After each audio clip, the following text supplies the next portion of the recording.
Welcome!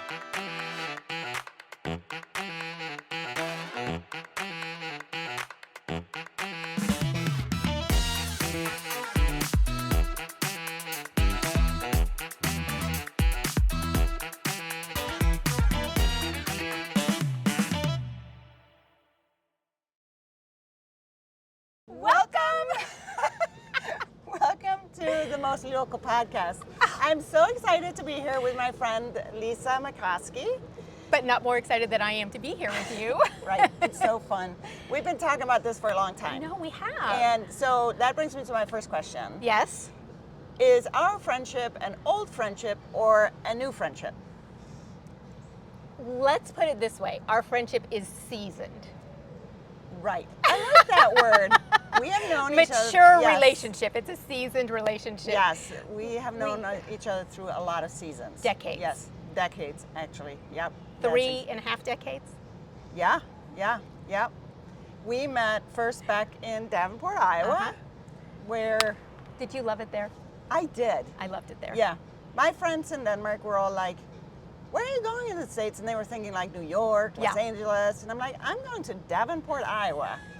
And people were like, what? Are you going to be a farmer? Yeah, right. They were like, why would you go there?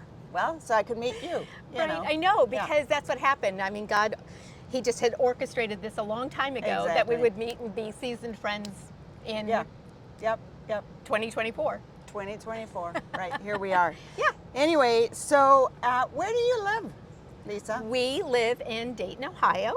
I live there with my husband, Dr. Terry McCoskey, who was the reason why we went to Iowa ourselves, Right. because you guys were in chiropractic school together. Exactly. We were actually in undergrad together. In Terry and I. undergrad together, Yeah. yes. My first question when I realized he was married, which was a strange concept to me, was every day in the morning I would ask him, how's married life? And he thought that was hilarious. But I didn't know any of my peers at all that were married at that time. So, what did he say? He always said it was good. It was great. Yeah. Yeah, it was great. So he was always happy, which I thought was even odder. Yeah. I'm like, okay, all right, well, okay then. Okay, here we go. So we were only married 2 months before we moved there. Yeah, I remember So that. we were still in a honeymoon stage Yeah. of our relationship. Yeah. So I'm kind of not surprised that he said it was really great. Well, I think he'd still say the same. Oh, that's sweet. Yeah. Anyway, so tell me, how did you end up back in Fairborn? So it's because of chiropractic. Mm-hmm. My family lives in Columbus, Ohio, and Terry's family lives in Chillicothe, which is about an hour south of Columbus. And we really wanted to be close to our families because at that point then we left school with 2 babies. Right. And so we wanted them to grow up with their grandparents, and we had this opportunity that Terry got to come in and be the associate doctor in a chiropractic practice that focused on upper cervical chiropractic, which was his dream Right. career. Yeah. Yeah. Even when he was very focused on that when He was, when you were in school. And anyway, so we became great friends at that time. I know. It was phenomenal. Yeah. And then all through, I mean, like you guys went out to Washington at that point Yep. and had some of your babies Yep. there. All Yep. your babies there? 2. 2 babies there. And then, once that season of our lives started to shift, that then we could actually reconnect and form an even stronger friendship. Yeah. And we've navigated so many seasons of our life. That's why I said seasoned, It's like, oh my gosh, there's so many seasons. Yeah, so many seasons. Mm-hmm. I want to talk to you a little bit about what lights your fire. When you get up in the morning, what are you excited to do? Why do you even get out of bed in the morning? Yeah, because right now we homeschooled our girls all through high school, and that was my mission and passion in that time, right? And then people would be like, well, what are you going to do when the girls graduate? What are you going to do next? And this was like before they were even graduated. Yeah. And I was always like, at first, that question freaked me out. Yeah. Because I'm like, I don't know what I'm going to do, And then I'm like, wait a minute. All along, God has had a hand in every step. And I said, when it's time for me to know, that's what I'll do. And so, but they graduated, and then I became a nutritional consultant in Terry's practice. And I loved that so much. And that was the fire for me, because all through, while you guys were going to school, I would read every book that I could on herbal remedies and, alternative healing and all that stuff. And I loved every second of it. So to be able to apply it in practice was phenomenal.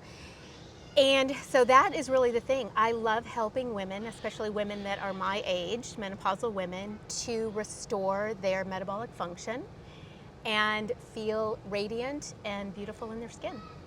And you do an amazing job at it. And I know it's one of the things that I love to just have conversations with you about, because we're learning things, and you know, there's new things, and sometimes you hear about them, sometimes I hear about them. We're sharing this information. No, always. Like podcasts, it's like, oh, you gotta listen to this one. Oh, you gotta listen to this one. I know. It's always fun. It's always fun. We're matched in our why, though, and that's to help and serve our communities in wellness and health.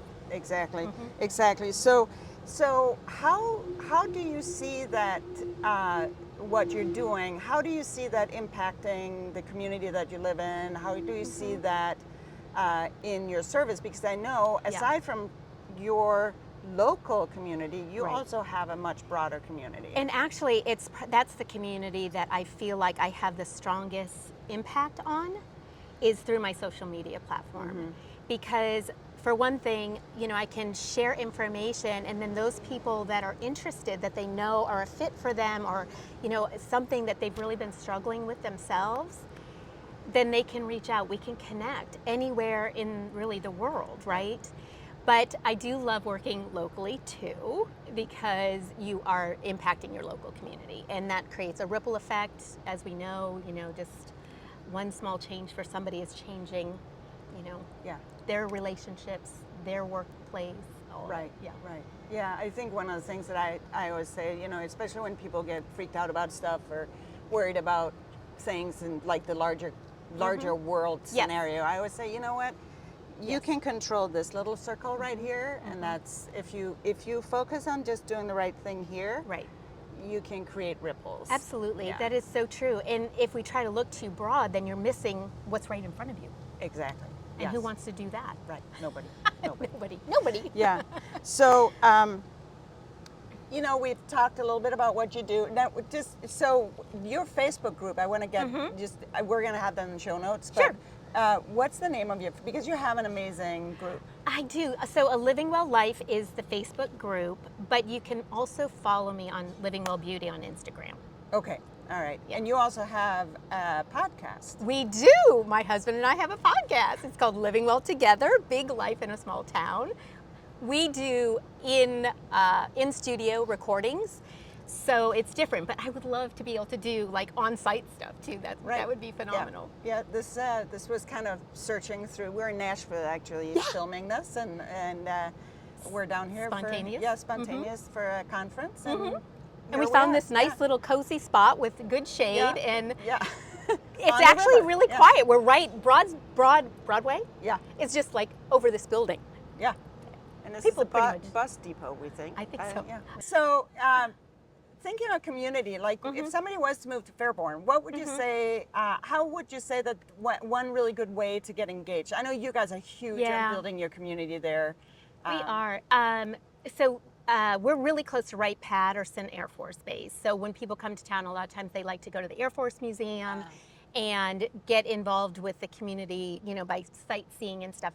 But Terry's always been involved with Rotary. We have an amazing new community of women that's called the Beauty Boost of Dayton, and that would be my first choice for people right now, especially for women, because they can go and make friends, and they do like speed friendship tables where you get to meet a lot of people at once. They have at least 2 events per month. We actually had her on our podcast a couple of weeks ago. She was amazing, and I love what she's doing in Fairborn. This is actually Fairborn and the whole Dayton area.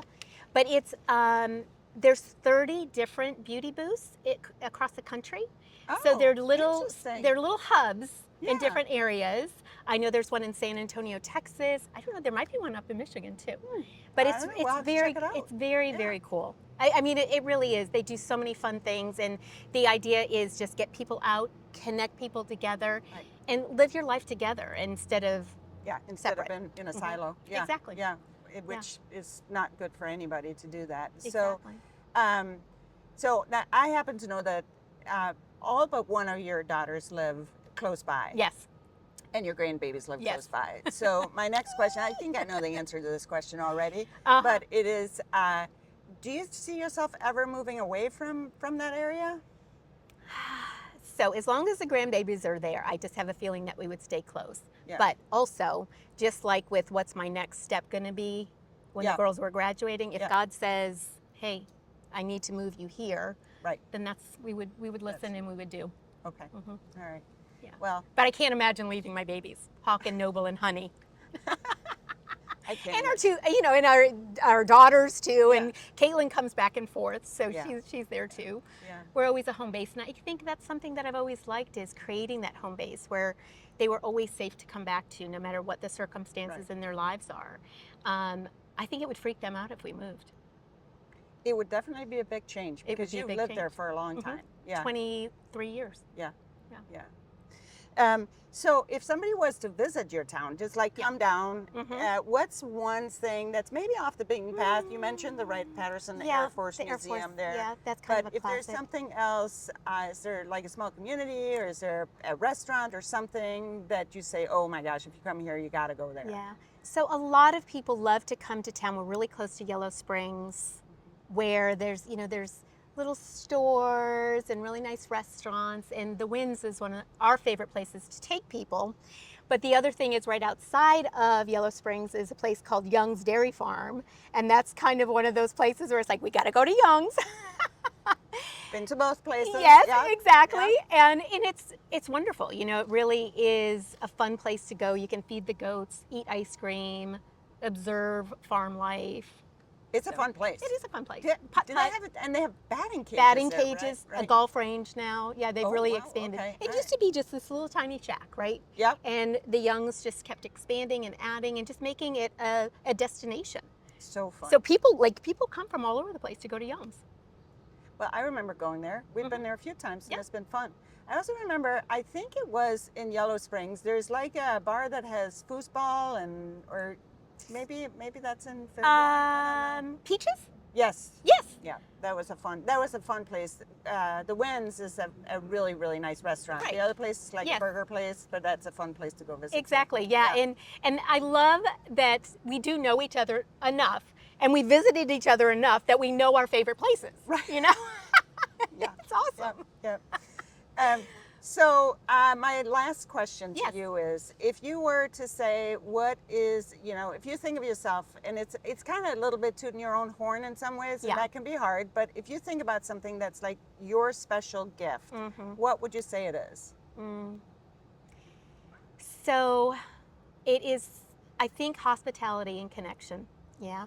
I love, just like the home base for the girls, but I like that for everybody. I love for people to be able to tell their stories to me, and that creates such a nice, deep connection. It's something like whether I'm in a restaurant talking to a server, with a client, or somebody that, I have no connection with them whatsoever. Just stop on the street and we're just chatting. I love it so much. We were at a ball game this past weekend, and a lady just kind of walked by, and she's like, "Oh, is this a chiropractic office? Or what are you guys doing up here?" And so, sure enough, it's like, come on in, share our space.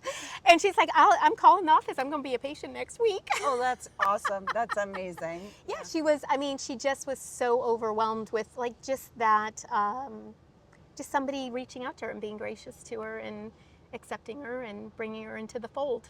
Being more kind. Yeah, being kind. Sharing Yeah. kindness. Yes, exactly. I think, but the hosting, I know when we come to visit you, it's like, you feel like you're at a spa. No. No, you do. It's like the towels are all rolled up in a neat basket. It's like this whole thing, and the food is amazing. It's always, and you don't want to leave when you visit the McCoskies. So That's really sweet of you to say.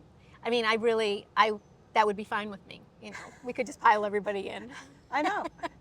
Then there's room, so it's good time. Yeah. Well, thank you so much for being on.